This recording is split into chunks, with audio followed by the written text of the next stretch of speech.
All right, then. Now here we are. We're going to start again. This is Miss P here saying good evening, wonderfuls. This is day 4 of our strategies that we're sharing with hospitals of how they can literally, right now, everything I'm sharing with you, begin to implement with their employees to boss past burnout. And so one camera on my phone is Facebook, and this one down here is YouTube. So we're just going to get right on into the information. And we're gonna work really hard to stay on task, on time, and on target. And if you guys didn't notice, I am on here earlier, so I am getting started a whole lot sooner instead of getting to it later. My son had less appointments today, so we are back in the house with less of that time of us being on the highway in between Dallas and where we live in the country. But that's a sidebar, a side note. Let's get into the information for hospitals. Okay, so here are my trusty notes, but we're gonna tell you right here. We did say that it was day 4, right? And so today's strategies that we're sharing with you is it's gonna be 3 new ones. And the first one that you can begin to implement as a hospital for your employees is, give them employee mechanisms for feedback, right? Do that feedback mechanism so that way they can always be talking to you, right? Number 2, we're going to share information about some leadership training that you should put in place for your employees. And number 3, last but not least, another thing that you can implement for your employees is promoting inclusivity and diversity. It's a big one, I know. But once you do and you begin to incorporate these things, you'll begin to see the value of what I've been sharing all week. So let's go. When it comes to implementing, the feedback mechanisms, the first thing that you can do for that to go along with it is put out a survey, like email them a survey and have all the employees complete the survey, right? You can also have a suggestion box throughout the hospital, throughout the corporation for them to, put their feedback in, as well as you can actually have them, come in and do things where they anonymously, confidentially submit some issues they may be seeing or feeling like they're having without anyone else being addressed that. And they can just leave it, at one of the HR representatives' offices or, with a supervisor. But in a way that it does allow them, to safely give that information confidentially, with that anonymity, because you really want this to be the thing for your feedback so your employees can confidently, openly and honestly share their feedback without feeling like, I may get some slack for this. Because what good would it do you, right? As a hospital or a corporation, if no one's being totally honest. You want this to be to work and it be beneficial to the company, to the hospital, and to the employees. So that's why it's good to have that feedback be, submitted in such a way where confidentiality reigns supreme, right? Another thing that you can do to promote this is when you get the feedback, right? Review it, analyze it, look through it and look for those commonalities, that you see them, some common themes you see the employees repeating over and over again in the surveys. Also look at the concerns that they're voicing and then look for areas that there's actual, ways that you can improve. So this is a big one. I mean, you have them submitting it, so let's do something with it. Another thing that you can do once you have that feedback and you have analyzed it and you're implementing, right? Well, when you implement, talk about it. Share with your employees, communicate to them regularly the implementation that you are taking from the feedback and the areas that you're putting it to work within the departments, the clinics, throughout the hospital, however, wherever you're putting it and you're implementing this feedback, voice it to them, because this allows your employees to know and feel that their input is valued. And I mean, it goes a long way for both sides, okay? Another thing, let me make sure I don't want to miss nothing. Okay. Also, another thing you can do with the employee feedback mechanism, implement continuously the request for feedback. See, because when you ask them on a regular basis, like consistently every quarter, they're giving feedback, you have that continuous rotation of what you see. Because if you can go in and say, okay, this is what we saw that we did really well. This is what we saw that was a little janky and needed some work. This is what we know needs to be completely thrown out, right? But you have it continuously being evaluated by you because you're looking through the feedback on a regular basis. But in this one, the reason why you do it continuously is because then it allows you to be adaptable, right? As a hospital, as a clinic, as a corporation, you want to have adaptability. So that way everyone can be in flow. When changes happen, you got to pivot. And so if you can see consistently this information is coming in, you know where you can pivot quickly and see the most bang for your buck, right? Because when you can see where those positive changes are being made, you can build on that throughout your corporation, throughout the hospital. So that's why you want the continuous feedback to be a part of your stable, right? Because it also allows you to permanently go in and adjust practices, procedures, and get those things put in place where you do continuously be adaptable and amend things. So it's just a good thing. And that's just the one strategy, right, that we're talking about. The first one we talked about, having those feedback mechanisms. Number 2 for tonight that hospitals can begin to put in place is that leadership training I was mentioning. When it comes to leadership training, you want to have leadership training be available for your workers so they know advancement exists and it's there, right? But in this leadership training, the one thing you want to do is make sure, the first thing you want to be able to implement is to have and ensure that leadership training is specific and tailored to the healthcare industry. Make sure that it is about what healthcare leaders go through on a regular basis. So that way your employees that are, tracking or fast tracking for advancement, they know what they're getting themselves into. And then this training is tailored to them so that they can get a hands-on, is it hands-on or hands-eye view? I don't know how that cute phrase goes, but you understand what I'm saying though. You want the leadership training to be catered and tailored to the healthcare industry. So then that way they're not getting training from somewhere else that they don't even need. It's not going to help them, right? Number 2, that you can implement to help with leadership training for employees, ensure that a part of that curriculum that your employees are getting that are tracking for leadership, make sure that it includes, conflict resolution training, that it includes team building skills, that it includes training that helps with effective communication, with performance practices, right? With performance management. You want these things, these staples to be a part of that leadership training, as well as making sure that your employees see it for what it is. Because in advancement, like they say all the time, with great responsibility, with great advancement, right, comes great responsibility. So you want to equip them with these responsibilities so then they do have what they need to be the best supervisor or best leader, because now you've given them the tools to do that with. So just remember, part of leadership training, ensure that the components that they're getting, that it utilizes that training for effective communication. That it's utilizing performance management training skills, that it's utilizing conflict resolution, that it's utilizing effective communication, right?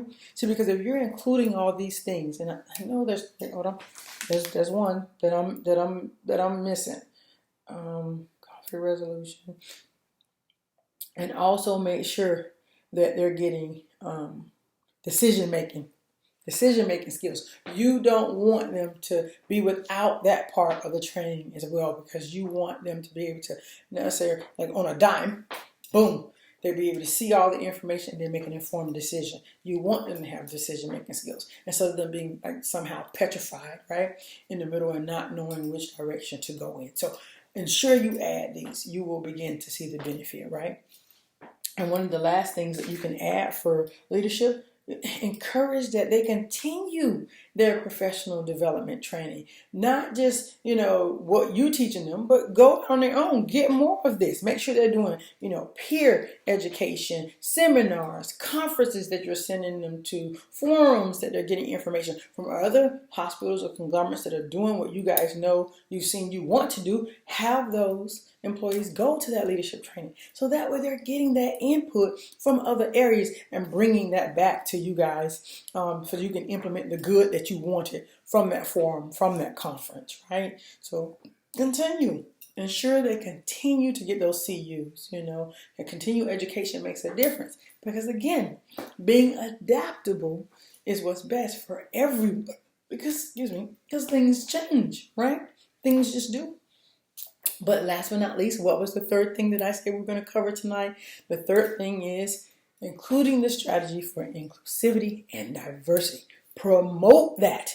If you're promoting inclusivity and diversity, you're making it better for everyone. Because at the end of the day, when you don't know what you don't know, there are things that can be said or done or shown, and it shouldn't have been, because if everyone was on the same page and they got the training, they would know.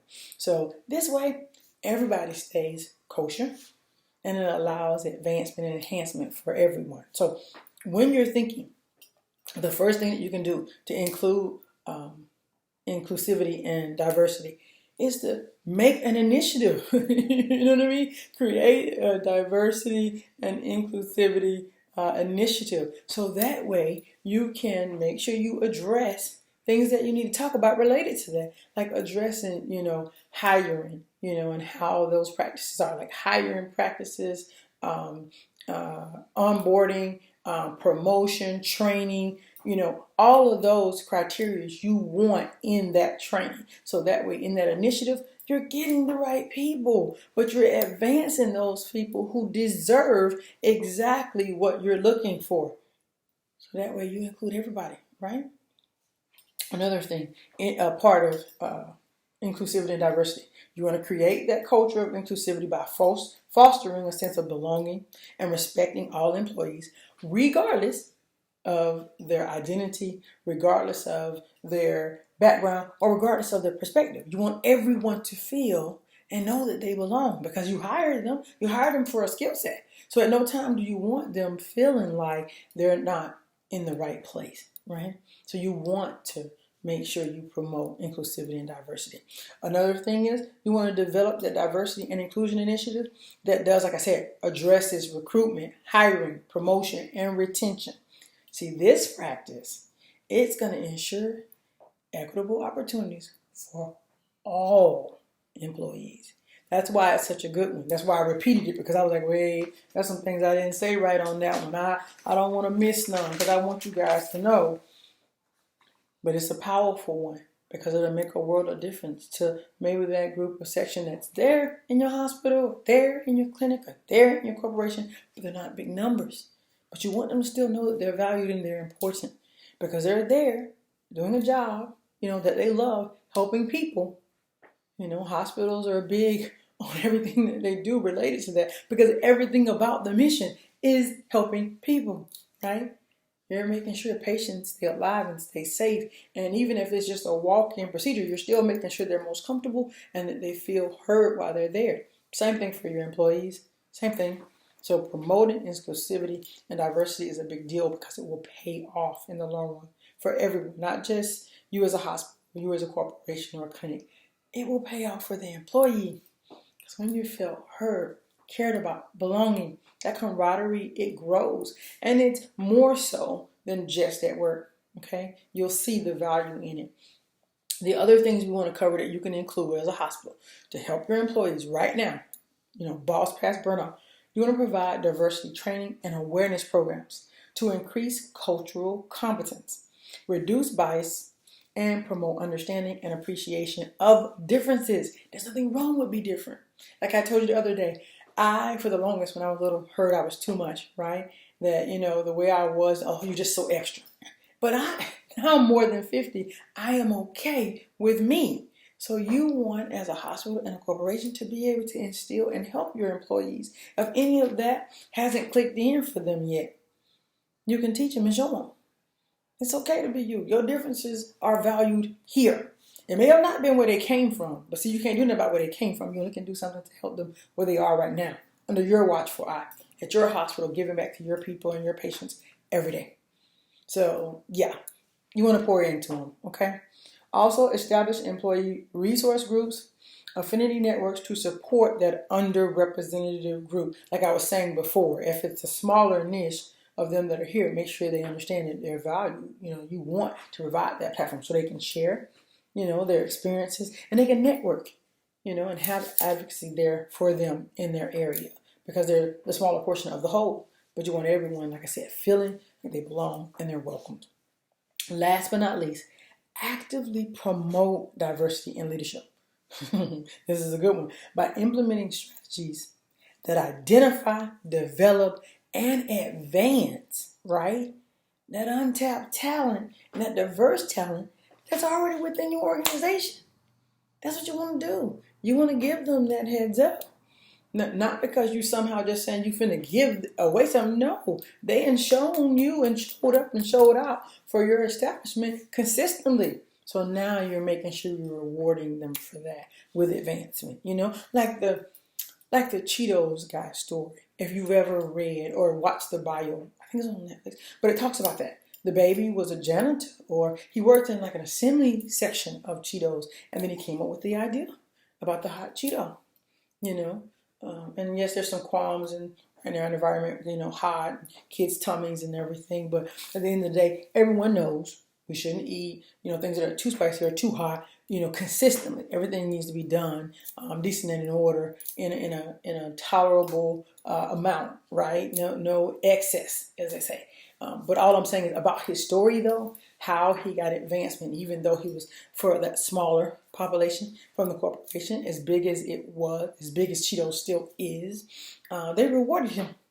And you saw that pay off and benefit astronomically for the Cheeto company, staying around and having new products because he was so innovative and creative, as well as taking his family from where they were, getting by, and excelling him to C-suites, right? So that's what I'm saying. When you think of that last part, in inclusivity and diversity, that section of actively promoting diversity and doing it where that leadership movement makes sense in those strategies, because you are looking specifically to identify, right, and develop and advance that untapped market of that diverse talent. It's like they're homegrown because they're right there with you. And then you just see them just soar. So it's a really good quality. Now, I say all of that to say this. If you, or rephrase, when you, as a hospital, a corporation, or a clinic, implement these 3 strategies, or any of the ones that I've shared with you all week, understand that by prioritizing your employees, right? Matter of fact, I'm just going to read my note so that way I don't mess up none of it. But by prioritizing your employees with feedback mechanism that we're talking about, right? Leadership training, as well as inclusivity and diversity.